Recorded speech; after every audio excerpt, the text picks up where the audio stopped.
It's it's doing. I think it's recording on the OBS. I'm not absolutely sure. I believe so.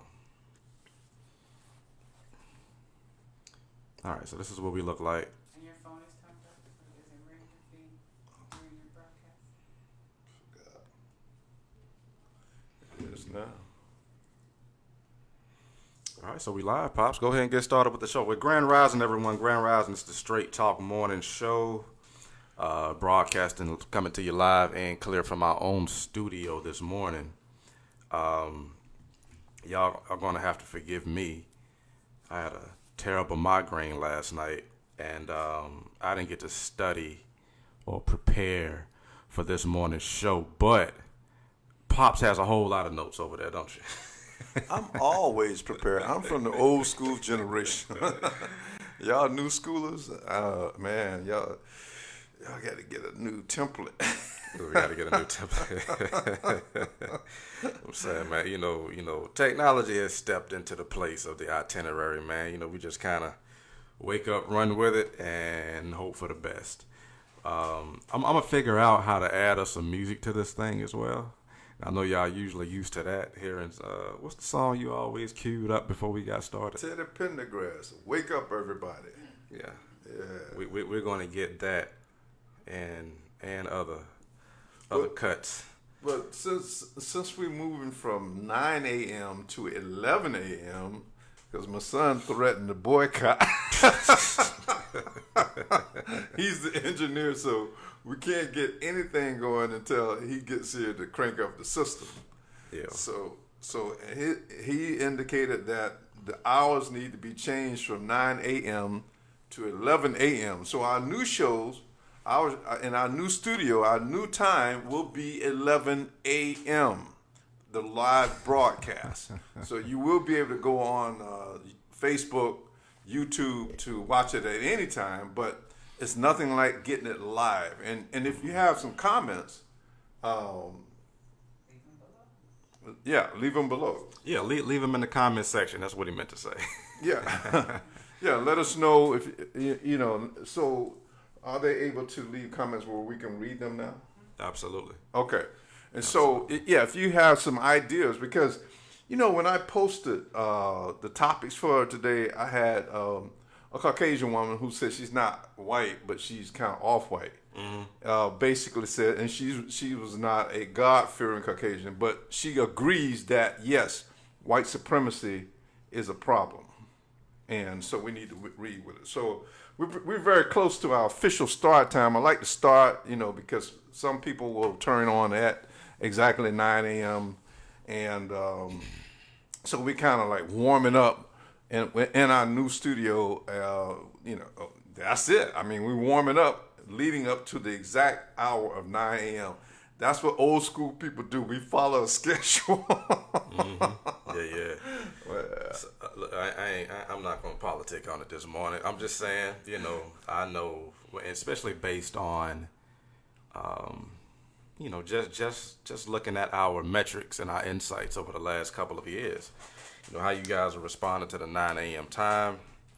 And truth of the matter was, you know, we were broadcasting at 9 a.m. because we were on a radio station with many other shows and they had time slots. A lot of us knows how that goes. 9 a.m. was our option, one of our only options. Now that we have our own studio, we're trying to tell Pops we can get up and broadcast whenever we want to. Whatever y'all may be doing, y'all can tune in whenever you feel like it, right? So that's the new logic of it. So again, we appreciate everyone for sticking with us, continuing to follow us and support our page. And like I said, we're going to be doing some new things. I'm going to be trying to teach the older generation some new tricks and to help advance the show.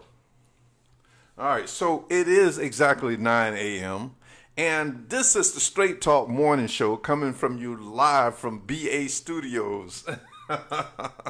And so we have we were formerly on in another broadcast studio, and we're no longer there.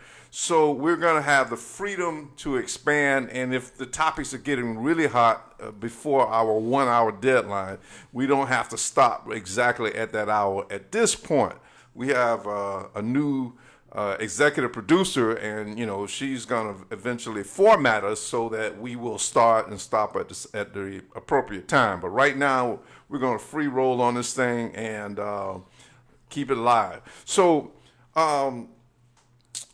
last night, on Friday night, I posted, good afternoon, Facebook friends, tomorrow morning at 9 a.m. on Facebook and 11 a.m. on YouTube. We're gonna rebroadcast this at 11 a.m. on YouTube at the Straight Talk Morning Show. So you can go to YouTube if you miss it. If you can't find it on Facebook, you can see the show again. And then we will be eventually broadcasting live from both YouTube and Facebook. So basically, so what I posted was the results from our DC trip manifested the need of all people of color and God-fearing Caucasians to separate from white supremacy. I will explain the scientific fact why white supremacy won't go away without tactical implementations. Also, I discovered an unusual phenomenon from the Caucasians that marched with us to the White House with signs demanding reparations for black people. So that's the subject matter. Okay. I posted. What? I like it. Okay. All right. I like it. So I'm going to start off from, I have a number of things here. This is our, that we want to talk about. We also, at the end of the show and during the show, we won't have breaks, so we're going to be talking straight through. But we do want you to go to our UPAALL.com and you can get the link to sign the petition. And I'm going to go into more detail why we need to sign this petition, especially after we talk about the issues, the element of white supremacy. All humans will then at that point be encouraged to go and sign up with UPAALL.com, because this is all about a movement, not just for black people, but for all humans on this planet, and especially preserving our planet, because Mother Earth is about to treat us like a rash. And when you have a rash, what you do, you scratch it. Yeah, and man. You know what? So did you have that in the notes? Nope. Man, listen, I've been getting a lot of premonitions lately about that. I was, my friend Raven that I had on last week, I was talking to her, and we were talking about that in particular. I didn't mean to cut you off, but so what I did was I recommended that she watch the movie The Happening. Have you ever seen that? I have. Twice. Man, listen, if y'all have not seen The Happening by M. Night Shyamalan, you need to go check it out, because based on, us woke folks out here, we trying to gauge the temperature of the planet. And when I mean the temperature of the planet, this planet is alive and breathing, very, very sentient and intelligent, and it's trying to talk to us, trying to tell us something. And just like what Pop said, man, we gotta look at this thing. This planet is a body. And just like in our own bodies, we got white blood cells that attack rogue invaders for the sake of its own health. So we don't want to be that. We don't want to be classified, deemed by the protective agencies of the planet, not these self-proclaimed protectors of the planet in human form. No, we're talking about the planet itself will start doing what it needs to do to heal itself of virus type beings upon it. so yeah. So here's the deal. Okay, so there are fairy tales in the Bible, or there are stories in the Bible, and these are metaphors. And you have to think about how these stories came about. The human species is still very primitive. And it needed childlike stories to build a spiritual matrix in their mind as to what is the whole purpose for existing on the physical plane. And so these different stories of events that have happened hundreds of years ago or thousands of years ago, these things they've been happening throughout the universe forever. If you cannot wrap your mind around the fact that the grand creator, the supreme being, or for some of you that just refer to as, well, God in heaven, think that we're the only intelligent species in the universe, this show is not for you, because you're stuck in a box, and it's going to be very difficult for you to get outside of that box to understand how powerful and how magnificent the supreme being is. And the supreme being is the catalyst of all life in the universe. So that key word, catalyst, has a double-edged sword because it's positive and it's negative. So I'm going to explain how the word catalyst applies to white supremacy, which is a negative component of the reality of our existence on this planet. So white supremacy, all right, it's a program. You saw The Matrix, right, man? Of course I've seen The Matrix. So The Matrix basically tried to describe to humans, basically how different systems were set up. And these systems are set up for basically primarily one reason. That's to help you evolve from one level of consciousness to a higher level of consciousness. And so, different experiences, when you encounter various experiences, you learn from those experiences. And then that helps you to prepare yourself for the next time you run up on that experience. Should I deal with it from a negative perspective or a positive perspective? And then the issue of karma comes into play. And if you use the negative component, then later as you get down the road, that negative energy is going to come back to haunt you when you have those experiences again. And so this is what religion is all about. This is why we have these various movies where they say art imitating life. All of these things are breadcrumbs to help you evolve, to help you make the right decisions when you're dealing with fellow human beings on this planet. So, white supremacy, the program, there are planets out there where people might not be pale and brown to dark black complexion. They might be green or purple or any other color than the color that we have here on this planet. And so if you implement a program to enslave a species, I got to say this again.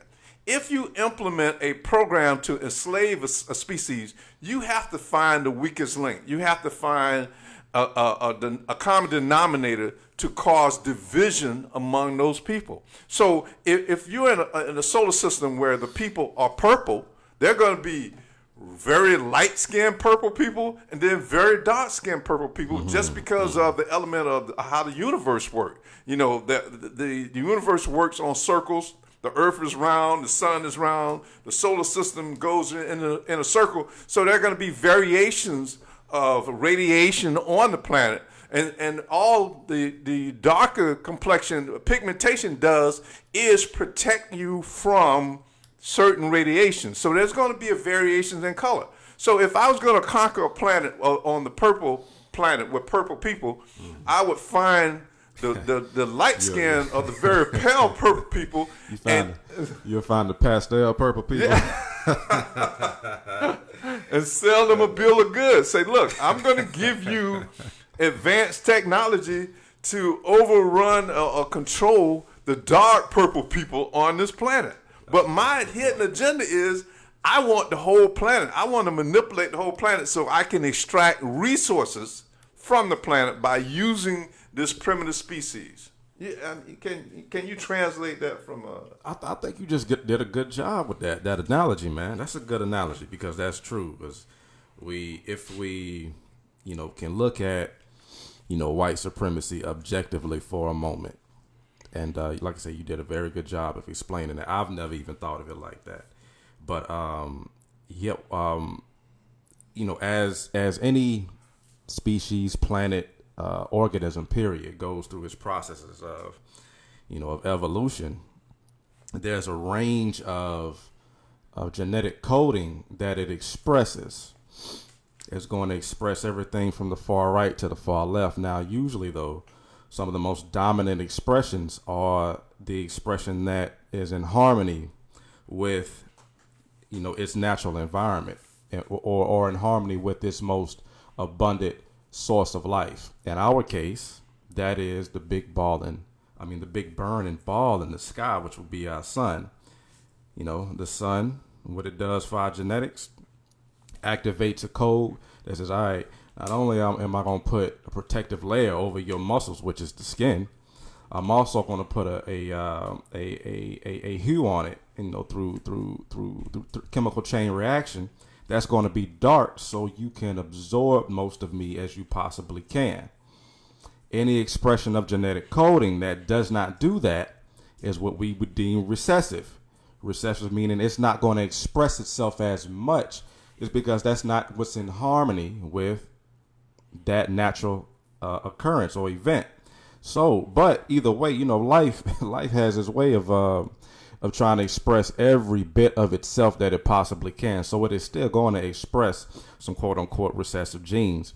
But like what you said is, somebody came along and said, all right, so I know the weakness here. I can see the division, the obvious division here. I can see a quote unquote weak link in the chain. Let me make a deal.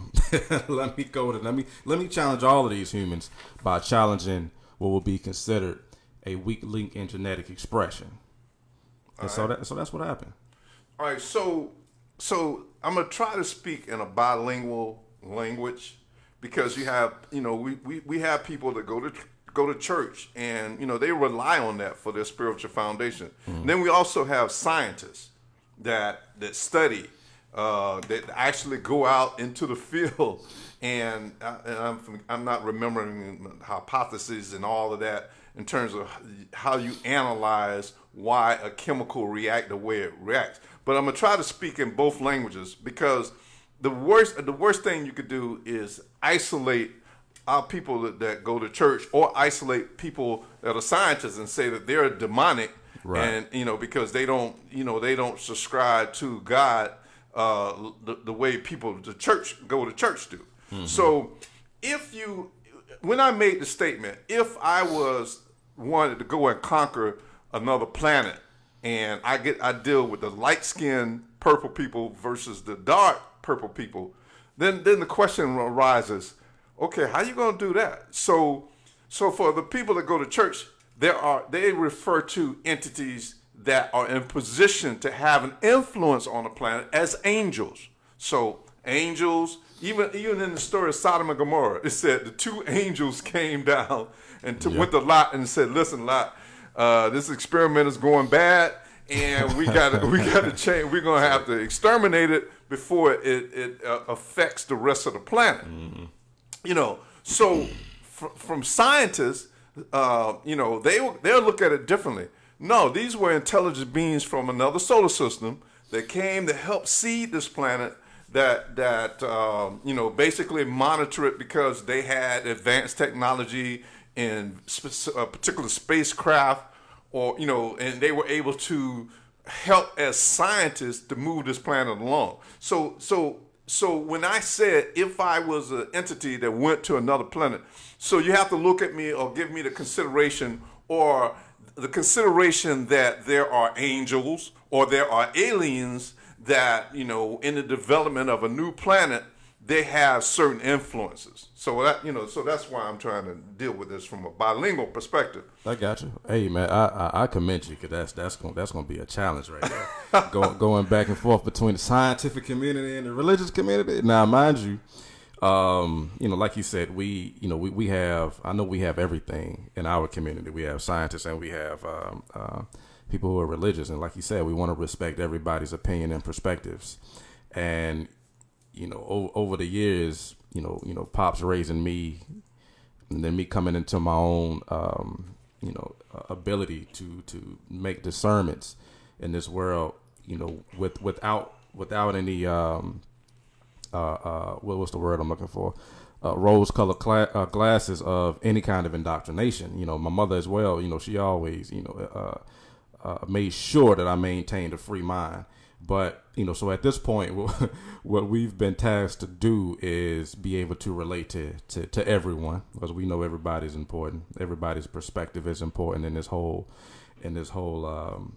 process. So we're going to do our best to convey concepts that relate to you and your beliefs, and you and your theories and your findings and your observation, which is science, and continue to connect with you. And we're going to try to bridge the gap. I think that's what we really want to do. We really want to bridge some of these gaps out here in between these communities, because we all one big family, right?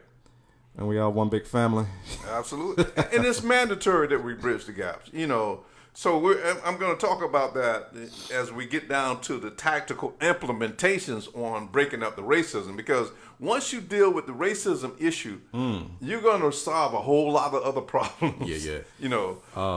Not to cut y'all, but this is another thing that my own spirit, said I got to convey. Listen, family, especially black folk, at this point in time, I would never downplay the severity of events in our past. I never do that. All I had to do was watch one Roots movie back in the day, and I was convinced of the severity of the atrocities. But of course, I've studied many things, and learned factually what the severity of our Holocaust around the world, let alone in this country.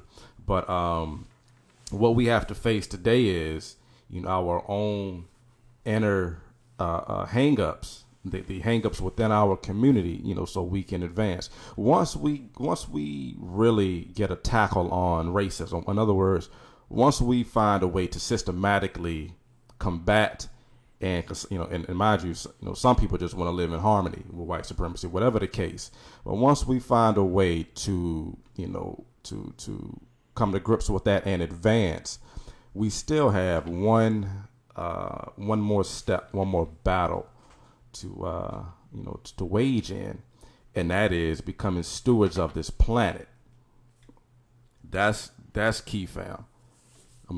Technically we hinted to that earlier, but once we get past racism, black people, we're going to have to get into the state of mind of how am I becoming, how am I becoming most harmonious on this planet? We're going to have to get into the mind state of environmental sustainability. Now, is that my perspective from some level? Because am I an environmental sustainability major? Yeah, but I ain't take it on just because I didn't go to school for that because I wanted to get a job in the field. You feel me? That wasn't what it was about.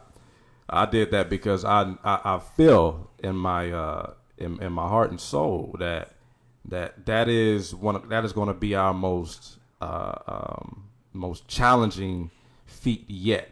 So again, once we get past the racism, and when I mean get past the racism, again, let me qualify that. Because I don't do it. I don't tolerate racism from nobody. I ain't scared of nobody either, though.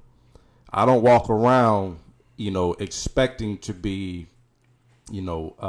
transgressed against by racists. Mind you, I'm 2 seconds off of any racism. It just happened to me recently. I was in a store. And I was in a Wawa. I walked in there with my mask on. Just brief story, real quick. Just give you an example. Walked in there with my mask on.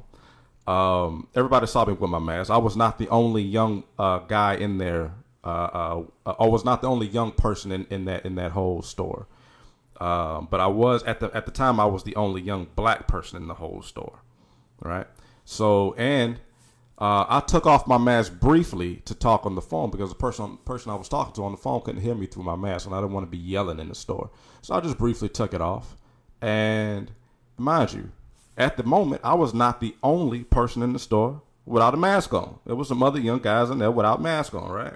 This older Caucasian man took it upon himself to walk past everybody else and then come walk up to me and say, "Hey, where's your mask?" Right? What? Right? And so mind you, you know, I experienced racism at a very young age. I know when it's happening. I know when it's happening. You feel what I'm saying? As insignificant as this may seem, at this point in time, this older Caucasian man, you know, he took it upon himself to say, "Now I want to check the young black guy in the store about not having his mask on." And so at first, you know, my first reaction was to hold up. Let me look around, and make sure he talking to me. Let me make sure he talking to me. Now, mind you, nobody's in our vicinity. I mean, when I say our vicinity, I mean like a 6 to 10 foot range of us, right? So, and he's coming over here trying to fiddling through napkins and acting like he's getting something. And it's also, I'm looking around again. I'm like, oh, okay, so he got to be talking to me. He has to. And so the first thing I say to him, "Are you talking to me?" And you know, he was like, "Yes. You're supposed to have your mask on." And I just flipped. And I'm talking about, listen. You know, mind you, I ain't grow up in the hood, but I got family. You feel me? I got black lost your family. cool? Listen. I'm talking about. I let him have it. You understand me? Real quick too. It surprised me how quick I let him have it. To be honest with you. But anyway, point is, you know, I've had to. The reason behind that is because, you know, I snapped so quickly, and I'm only 2 seconds off of racism. So, you know, to that point is because, you know, we've experienced it. You know, we've been through so much in this. You know, we've been through so much in this country that, you know, it's just intolerable. Now, with that being said, now mind you, on the whole of the flip end of this, like I got some Caucasian people that I work with right now. They about as bad as me with it. They be ready to cuss out racist folk on behalf, just because simply that they're, you know, they've been born in a time where they're like, wait a minute now, I ain't about this. And, you know, even in my own family, they may talk about it with you know, some of my other cousins, but they don't bring it around me. I just simply won't tolerate it. So, you know, so that the paradigm shift, as Pops always, you know, likes to hint to, it's happening. It's happening on, you know, mainly in my generation and younger. You know, we're all getting to a point to where, you know, one way or the other, we just simply don't want to deal with it. Young black people, we don't want to deal with it because it's exhausting. It annoys the crap out of us, and then let alone we don't want to deal with it systemically. Young Caucasian folk, and I'm using Caucasian folk, you know, in particularly because, you know, just based on the circumstances that we're describing, they don't want to deal with it simply because they like, yo, I ain't the one who implemented those things, and I don't want to be catching the backlash from black people because some of my let alone ancestors, some of the people that are still alive in my family still practicing that crap. I don't want to deal with it. I just want to live and let live, and they want to advance too. Now, so you got this crossroads that everybody's coming to, of which is simply, ain't nobody got time for racism no more, and that's a fact. None of us do. But again, once, you know, while we're meeting at this crossroad, what we are all looking forward to, once we look down this road that is meeting, we're saying, okay, so now we can see what's coming down the pipe. Now we can see what's a mile ahead of us, and it is be getting in harmony with this planet, or it's going to start wiping folks out. Oh yeah, that's my rant. That's my rant. Well, so you know, if you're listening to this show, watching this show, you might as well call up people, let them know they need to tune in, because we're going to solve the problem of racism on this show today. Today? This morning? Now, take in mind what you were saying, you know, about bridging the gap between the scientists and religious ideologies, you know. And so we have to take in consideration that all people, we've said this on the show before, they don't wake up at the same time. You know, your level of consciousness will come when you're ready to receive it. You know, and so Right. so that's why I'm gonna attempt to speak in a bilingual presentation, so that people that go to church, you know, that still hold on to that foundation. I understand why. And people that are scientists that are looking at the people that go to church and say, why y'all don't get this, you know. So we got to look at, you know, how this was all implemented. We're going to talk about these items on this show today. But before I go into the double-edged sword of Catalyst, I got to talk about one of our sponsors. And if you have a business and you want to, advertise on our show, or you want us to talk about your business on our show, you can get in touch with us. Right now, you should go to our Straight Talk morning show on Facebook and leave a post, or our YouTube page that will be operational by 11 a.m. this morning. Our producer we're on our P's and Q's this morning because our producer is in the studio gauging and watching every move we make. KB, and she's taking notes on all of the mistakes we're making. And what they call it? Wait, well, hold on. I mean, Majid, listen. I know we want to maintain some professionalism on the show, but we are still, very much in tune with the people. We don't want to be too stiff. So I'm about to do something unconventional right here. KB, how we doing this morning so far?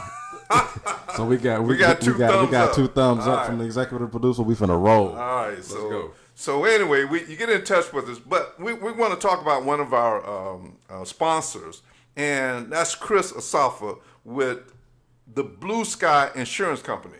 And I got to talk about Chris because she is my agent. I'm a senior citizen, and I have health insurance. A lot of you don't have health insurance, but Chris is going to help you whether you have health insurance or not. She's a counselor.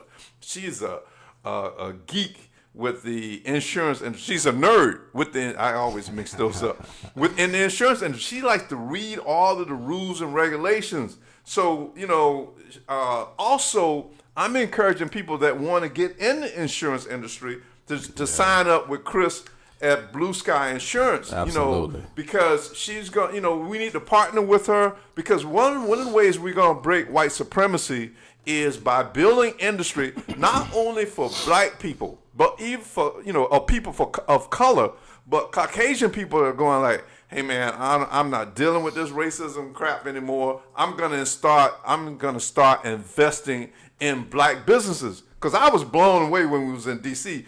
We had Caucasian people walking right next to me with signs, black people need reparations. And I'm gonna talk about that later on in the show. But okay, get with Chris. Her telephone number is 813-766-4474. If you're not in need of insurance and you have senior citizens in your family and they're trying to get the insurance stuff worked out, you give Chris a call. This sister, she lives here in Tampa. She's a New Yorker. She's smart. She's aggressive, and she does the research, man. And I don't worry about the insurance. Anytime I get an insurance notice with something that's explaining something to me that I don't understand, don't have time to read, I'll get on the phone and call Chris, and she always answer the phone. If she don't answer the phone right away, leave a message, and she'll get back with you, in rapid time. So give Chris a call at 813-766-4474 with your health insurance needs. She's expanding a company, and there are other companies all over the country that are working in the same direction. We need our own insurance agency because white supremacy controls an insurance agency, and there are going to be some results, that's not conducive or good for your health if you continue going in that direction. So let's deal with some of these people of color insurance companies. They need to come together, and even Caucasian people that's starting to get it, to join up, to give business to these black business owners because they need it. And especially during this pandemic or this plandemic, We need to start supporting these black businesses, because I always say the black businesses, black folks that have been last for so long on this planet, are now in position to take the helm to straighten this thing out.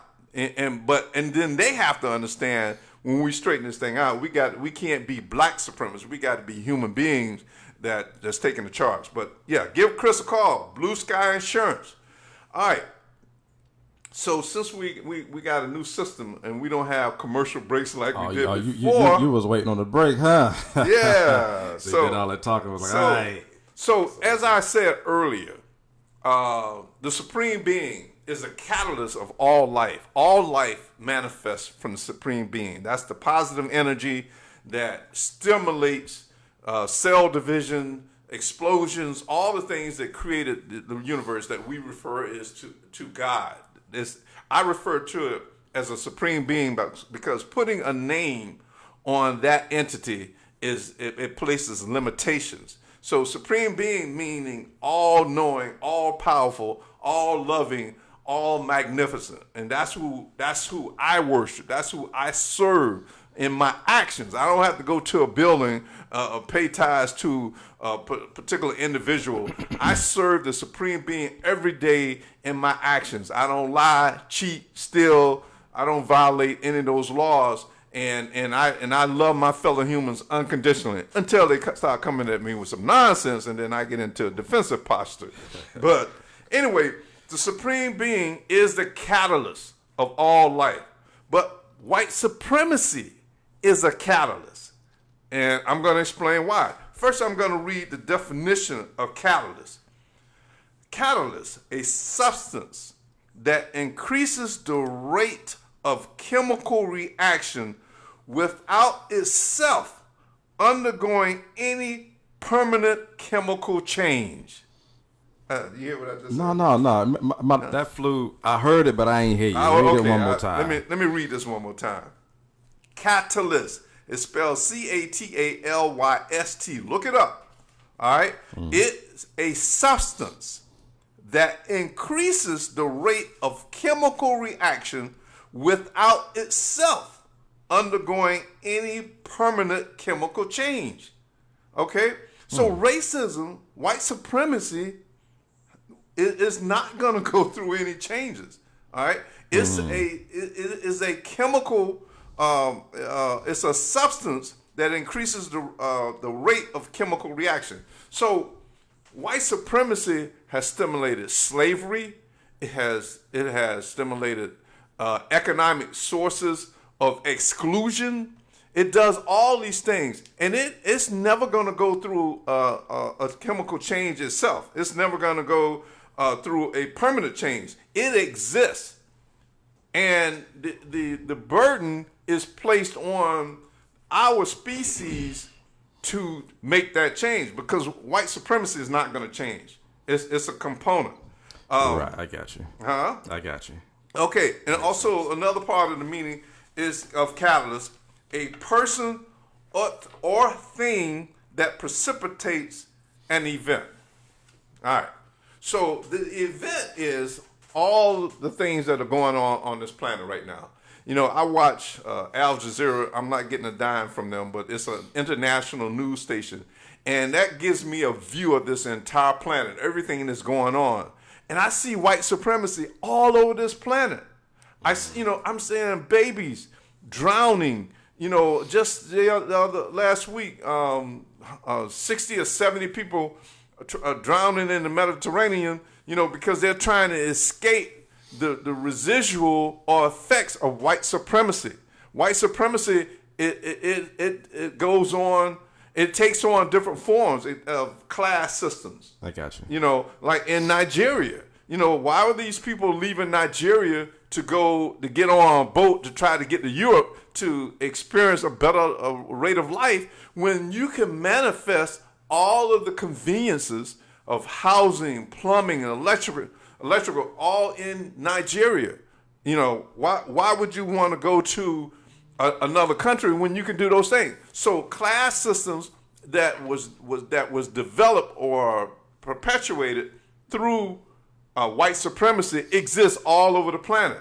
And what it all boils down to is low vibration humans, and that needs a mechanism to enslave other people so that you can get more stuff. You get what I'm saying? Absolutely. All right. Absolutely. So that's how catalyst, that it's a substance that increases the rate of chemical reaction. So the chemical reaction is all of the changes that we're going through. And so the next issue is, how do we implement what I refer to as tactical implementations of the results of the catalyst of white supremacy? All right. So first of all, we have to acknowledge that racism is a program.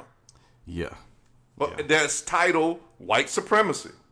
All right. And so it exists, and it exists in all of the governments, all the religions, all the social structures, even different groups that have different clubs.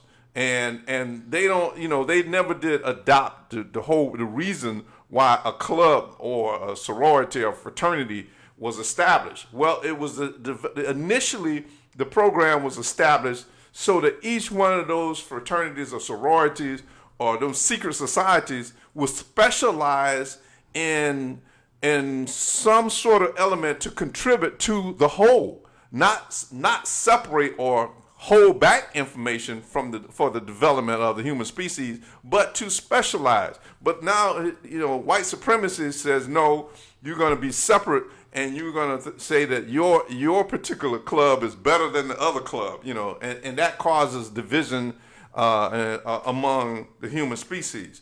And so you have all of these chemical reactions going on from the catalyst of white supremacy. Yeah. All right.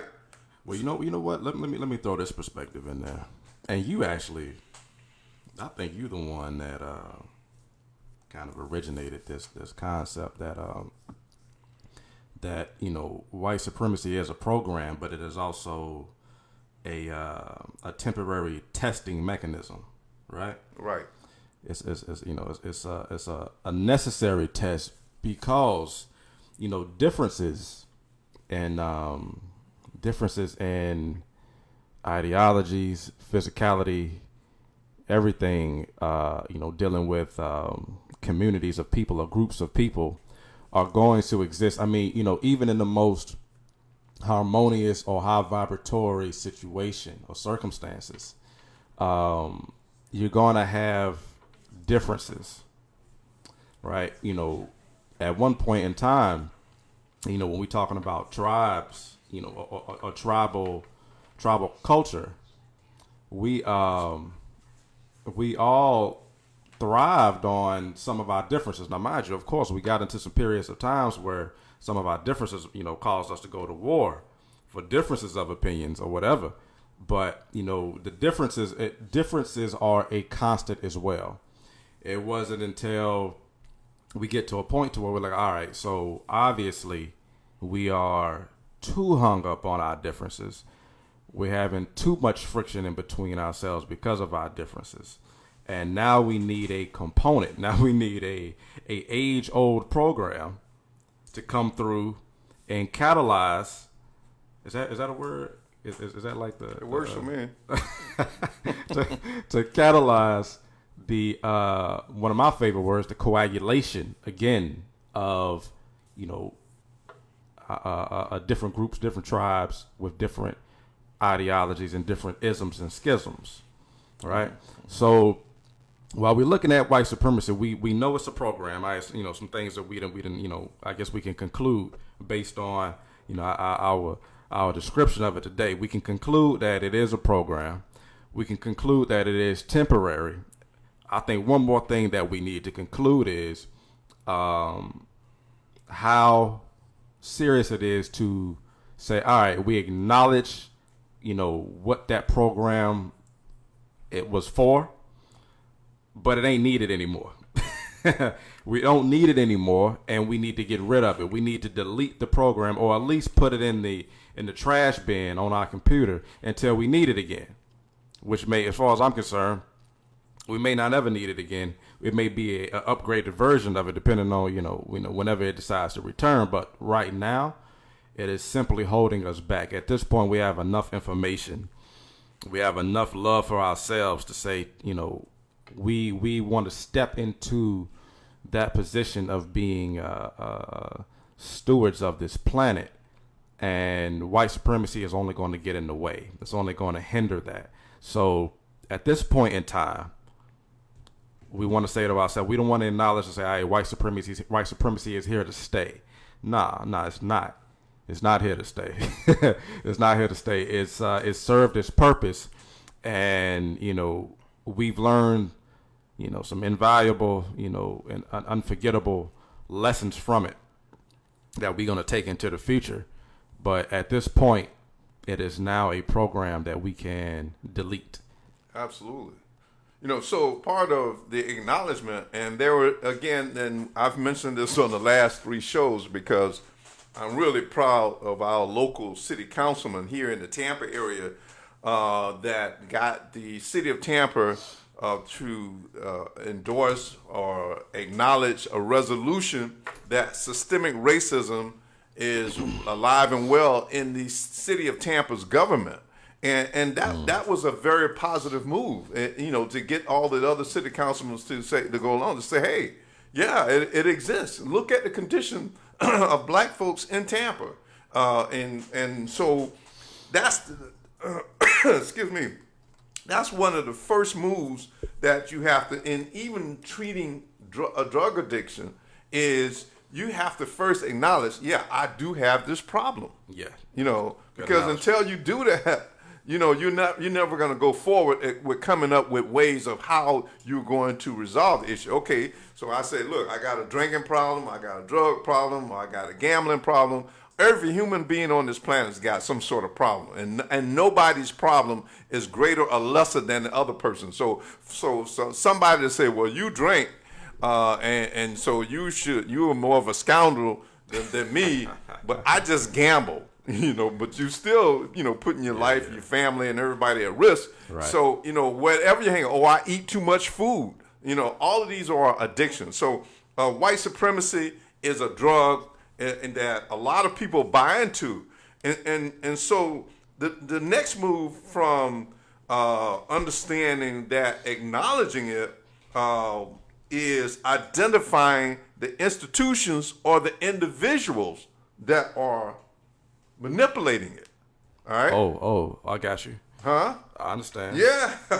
Those are real military moves right there.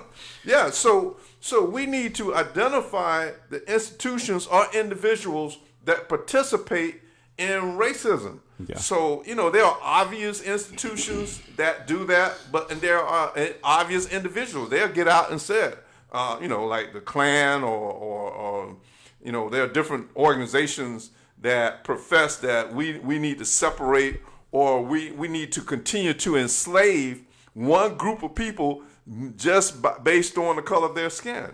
So that's, so you have to recognize those individuals, and not just, skin color, cultural. Some cultures, they will say, well, our culture is better than another culture. So we're going to organize to make sure they never get a foot up because, whatever the case might be. So these are some of the steps of the individual. Another thing is, because we use the color coding, Caucasian people are not the only people practicing racism or classism. So we talked about in Nigeria, they have these class systems going on where different Nigerians look down on other Nigerians, Right. And it could be because of how they look, or their skin complexion, or just being part of a club or an association. Yeah. I have a friend that I grew up with, and she's Nigerian American. And with that being said, I'm not gonna do a whole long story on that. But just me knowing her, I became somewhat interested in Nigerian culture, right? Over the years. But what I've seen from them recently, though, and I'm mentioning this because this is a particular perspective of white supremacy. What you see in a lot in some of the quote unquote more, developed countries in Africa are a lot of the women are bleaching their skin at this point. They are adopting the skin lightening, paradigm that we went through. I mean, correct me if I'm wrong. I ain't go through it technically, No, but it y'all happened. did. It happened here in the Right. 60s. There it the is. 50s. Well, I saw it happen in the 60s, in the 50s and the 60s. But I believe that even before then, in the 20s and the 30s, Right. There were different companies that sold this bleaching cream. Really? And yeah, black women would put it on their face so that they will look, they will look lighter, and they will be accepted and not as threatening as dark-skinned women. Interesting. Yeah. So that's what we have going on in Africa right now. I imagine, because anytime there's a demand, somebody steps up to supply, and so I'm imagining that it is, becoming a culture with the men first and foremost. So that's usually what it is. It's always, men or masculine energy wanting some convoluted or skewed, having some skewed desire or something on behalf of the women, and women just being who women are, being accommodating. They'll tend to adapt to it, and so at this point, you've got a lot of Nigerian women. I'm talking about, and mind you, for the most part, Africa breeds the whole spectrum of colors. Let's be clear about that. Africa already breeds the whole spectrum of colors, but we're talking about Nigeria in particular right here, where, based on what I've observed from them, a lot of them are darker. In West Africa, they just tend to be, a bit darker. Depending on how far south or whatever the case. But yeah, you have a lot of dark-skinned Nigerian women who are having to succumb to the white supremacist views of dark-skinned African men. You see what I'm saying? So, like you were saying earlier, it's not even necessarily a thing that's just happening in America, or a thing that that has just been affecting us. This is a worldwide, universal principle, which comes in a time, as a program that comes to test us. But again, we have to intricately, delve into it, get past, whatever the hooks that it has in us, and release those things. But there's a point you were making that I kind of got off topic. What was you saying earlier? So the acknowledgement, and again, the skin bleaching, these are all derivatives of colonialism and white supremacy, but here's the thing, that Caucasian people are not the only people that are practicing white supremacy. That's the point I was talking about. Because even here in the United States, my association and experiences, there are black people in the United States that practice white supremacy on a daily basis. Right. They practice it because they feel that they were oppressed for so long, so they say, well, don't blame. There's an old saying, don't blame the player, blame the game. Right. All right. And so what a lot of black men and women have done is they've mastered the white supremacy syllabus of education, and so they play the game they play to win. They play, okay, so I understand. I know I'm a black person. I know white supremacy is a main component here in the United States, in America, in the government, and so I want to live, comfortably. So I'm gonna play the game to win, no matter what happens to people in my family that can't play the game, that again don't have photographic memories to remember white supremacy's syllabus of history, which has been proven to be mostly lies, the antiquated formulas that that enslaves the entire planet with the hamster wheel effect by using outdated chemicals to power our systems, in order so that you can charge a person. This is why when electric cars and solar panels and all that stuff start coming out, so white supremacy and capitalism say, well, we got to put a price on this, even though there's a way it can be minimized in terms of cost. We got to maintain a class system, in order to divide all the humans up, to turn them against each other based on skin color, whether you're male or female, or whether you can remember these defective formulas or lies, historic lies, or reconstruction of the truth. Is that?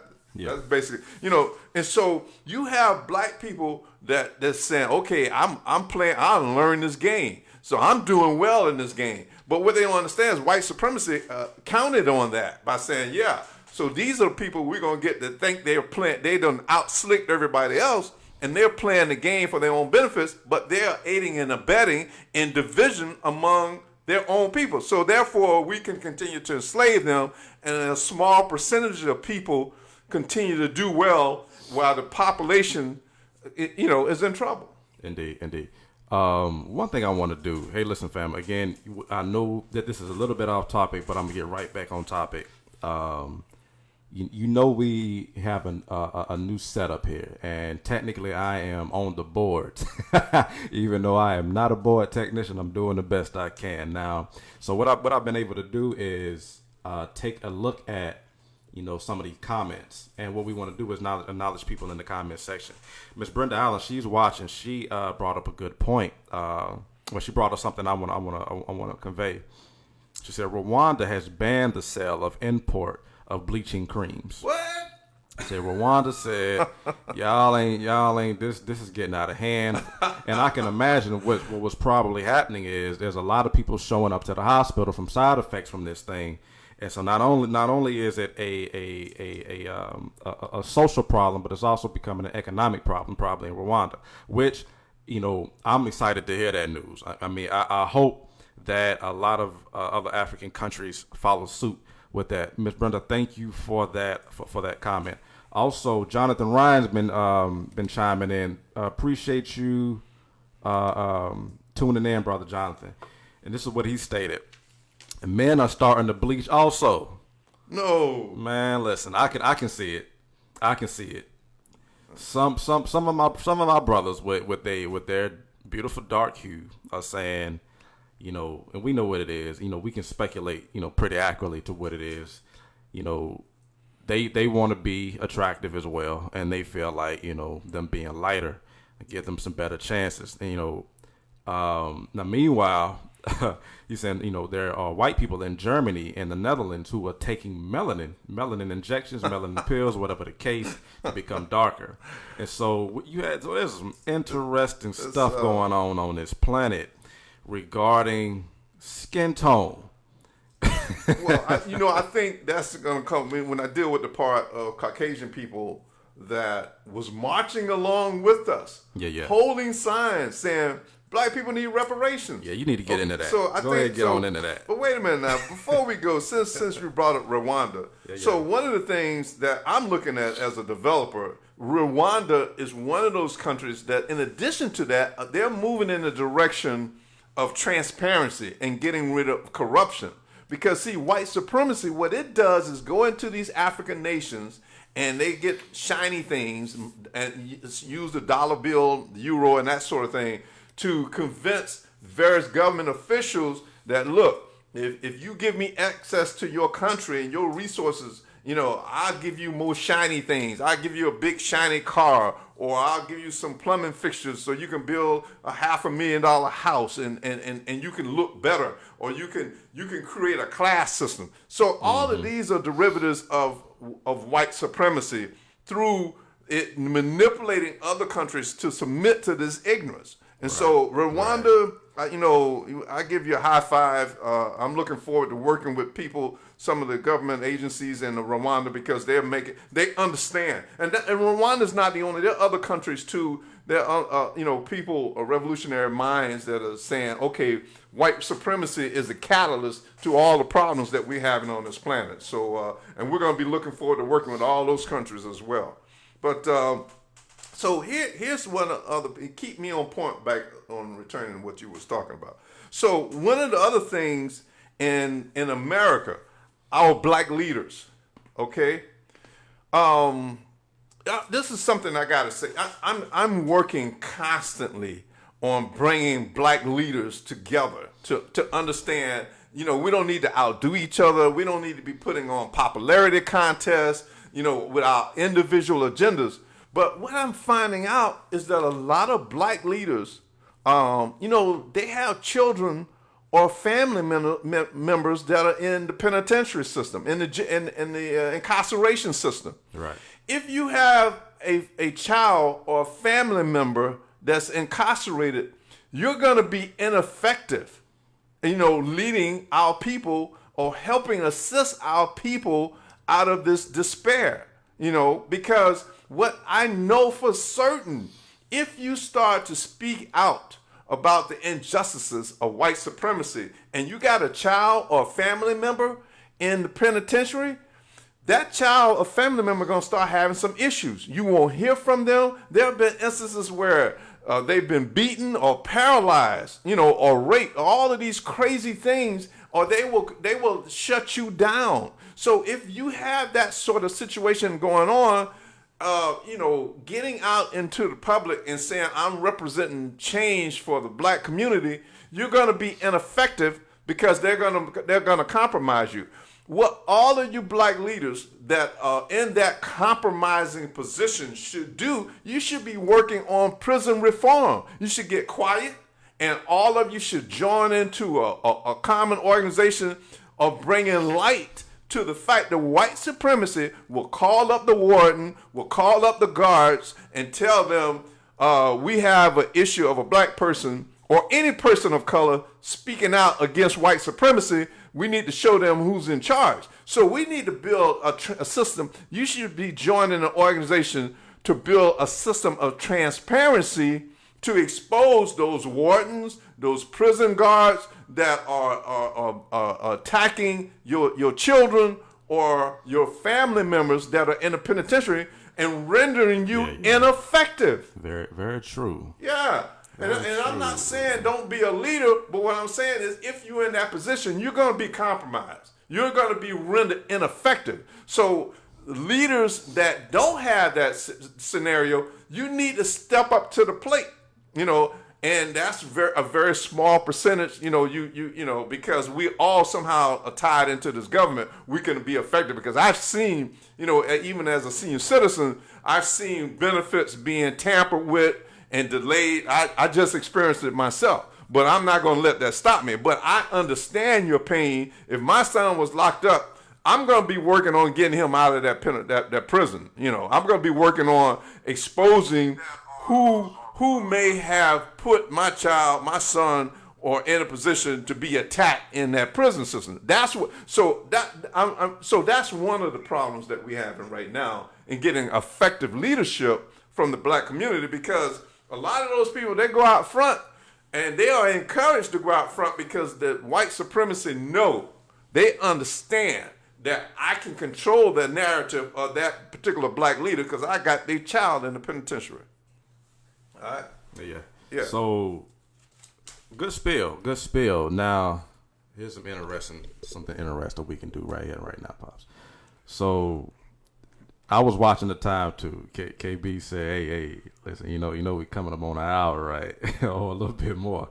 So at this point, now mind you, there's one more point that I wanted to hear you talk about, but we got to make a decision. Hey, you want to leave our family on a cliffhanger for next week, or do you want to go ahead and get into that last topic? Well, deal with that point, because the beauty of this is we're in our own studio. We don't have to stop. No, we don't. At 60 minutes. But our director is encouraging that because people don't want to, if they see, this is going to be an hour and a half, they don't want to listen to it. they're going to scroll past it. That's true. Get that. But let's not leave them on a cliffhanger, because the next show, we want to work on other ways of implementing actions, tactical actions on blocking. This is not going to end because this white supremacy thing. You know, we're going to go into the part even about with the Trump election and what went down. Yeah, absolutely. So go ahead and bring your point out. Oh no, my point was your point, which was Caucasian people marching with you in Washington holding signs that got black folks deserve reparations on it. That's crazy. Yeah. So we walked 1.2 miles. I thought it was like 5 miles, and I went back and did the research, and it said from the Malcolm X Park to the White House, 1.9 miles. I was going like, what? Yeah. So anyway, there was some sincere Caucasian people marching along with us. And I'm going, and they had these signs, and they were chanting, yes, down with imperialism and the Democrats and Republicans that's practicing racism. And I'm going like, and I'm reading their body language, and I'm saying, so y'all do understand that, if black folks are given equal opportunity to prosper without working under this enslaved system that was developed through white supremacy, that Caucasian people will eventually be genetically eliminated, and so what I saw in them basically. The black bodies, the physical bodies that we have as black people. I mean, I love being a black man. I mean, I'm ecstatic. But I think, what I'm picking up from these Caucasians, they understood that karma is a powerful force in the universe. And they're trying to reverse karma on themselves, on their children, and also, when you die, if reincarnation is real, I think it is. When you come back in the next lifetime, I want me a black body again. No matter what we've gone through. Absolutely. And it's not prejudice. It's just that if you go to the dealership and you got $1 million in your pocket, you've earned this through positive karma, and I don't want to use capitalism. I hate doing that. But you have a choice between a Volkswagen and a Rolls Royce or Ferrari. What you gonna pick? If somebody say, okay, you've been good, so come in the dealership, and you have a choice between this old beat up Volkswagen and this brand new Ferrari. You're gonna pick the Ferrari. I got you. All right. So I think that's what I saw in these Caucasian people. That and I may be wrong because I was in shock because I didn't interview them, but they were sincere because I know what happens in those Caucasian families. The kids don't respect the parents because they practice white supremacy, and when they go to school and interact with other little black kids, they don't see why did I need to be a white supremacist? I love John or Leroy or Susan, so that's what I saw. I felt that they were sincere because they have evolved to a point to understand if I practice white supremacy, karma is going to beat me down in a manner that I don't want to experience in the next lives, or even this life. I got you. Yeah. I was laughing at you because, full well, black people don't name my kids John, Susan, or none of that no more. That's all I can think of. Right? But it's all good. But point well taken. Point well taken. All right. All right. So we getting closer to closing out. Also, again, I gotta remind people, man. This show is going to go international. This is just the beginning. We started out on WTMP. We went to another WRAK, and then we went to In Touch News. So now we got our own studio, and our desire is to build our own TV station and our own radio station with people that think like we do, and we need you to get involved. We need you to go to UPAALL.com, sign up. there's a petition. If you go to our donate page, there's a petition that we're building to go to Congress, to go to the White House, to go to the mayor of Tampa, to go to the governor of in Florida, and help other cities, because we're partnering up with groups all over the United States to end this white supremacy, to get black folks out of this despair. So the only way that's going to happen is you sign up. You go to our page. There's a petition that we're taking to the mayor. There's a petition that we're going to be taking to HUD, because we're being subjected to gentrification all over the United States. And HUD is with the old administration, they're playing games of taking that land and selling it to outside developers to run the real estate prices through the roof, where black people that used to live in those areas can't afford it. So we need you to go to that petition and sign up. I'm going to do another video specifically with the link tied to it, but you can go to upaall.com and go to our donate page, and there is a petition where you can just sign up, say, look, I agree that these philosophies that we're talking about on this show, that UPA is practicing, is going to help our children, is going to help our planet, is going to help our human relations. And so we need people to sign up, because when we go to the mayor of Tampa, when we go to the governor of Florida, when we go to Kamala Harris and Joe Biden, we're going to have numbers to say, look, black people helped vote y'all to get in. It was a tight race. And so we're not just going to be going, hallelujah, we got another black woman in the White House, or another black person. No, we want some results. We want some economic systems that's going to pay us, that's going to give our children an equal and adequate opportunity. As a matter of fact, all children, not just a few select children, people that subscribe to this madness of white supremacy. So that's what you're signing up when you go to UPL. Also, again, Chris Asafa is a black female business. She's smart. She's a nerd. She understands the healthcare industry. Call her up. If you don't have insurance, or if you have senior citizens in your family and they're trying to figure out what they need to do about their insurance, or she will tell you, even if you're a certain age, I think now people can still stay on their parents' insurance. She will explain all those things to you. She's going to add you into her database and send you information on what you need to do. So give Chris a call at 813-766-4474, and she's going to hook you up, man. I know this because she's my agent. I dropped my other agents, to take on Chris, and I'm real happy with her service, her sincerity, and she's just out of this world sister. Hey man, I'm out of things. So in the next show, this hour's up. Yeah, this hour's definitely up. But in the next show, I'm going to talk about the aliens and angels. I mean, that we did not get to expand on, and they operate this program of white supremacy, and they operate it because it's a program that's designed to test us, and that test. Every civilization in the universe at this point in your evolutionary process got to go through this. But here's the test. Every human being on this planet, this is how you pass the test.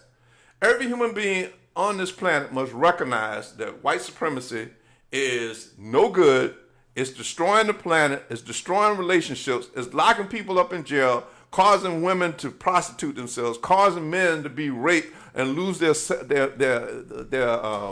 self-esteem as men, all because of a little program that was initiated to divide and conquer our species. We got to grow up and get over this. We're going to expand on it more. Be sure to tune in to us in the future on our out of our new studio. On that word, you got something you want to close with, man? Yeah, I'm just going to go ahead and close us out. Everybody, thank you for tuning in. Thank you for chiming in. Thank you for sticking with us. All of that. We're going to keep advancing the show, keep bettering the show. Like take for instance, what I'm gonna start doing for Pops is what I wish he would have did was went live from Straight Talk while he was in DC, and he could have interviewed that young Caucasian man or woman right there on the spot. That would have been great. No, I know who they are. So they I have got an you. organization. Okay, well, I'm saying, just Yeah, I get you. just on GP when you out there, and Next it's all good. Also, our executive producer has some. She's got a curriculum for us, a whole new regime. I think it's awesome. I'm just gonna let her run with it because we've been doing this show for some time, and I know what it is to be trying to wear 4 or 5 hats. She's taking a great burden on. She's got some good ideas, so y'all stay tuned for that. Meanwhile, we love you. Thanks for tuning in, and we shall see you next week. Absolutely. Straight Talk is out. Peace. All right.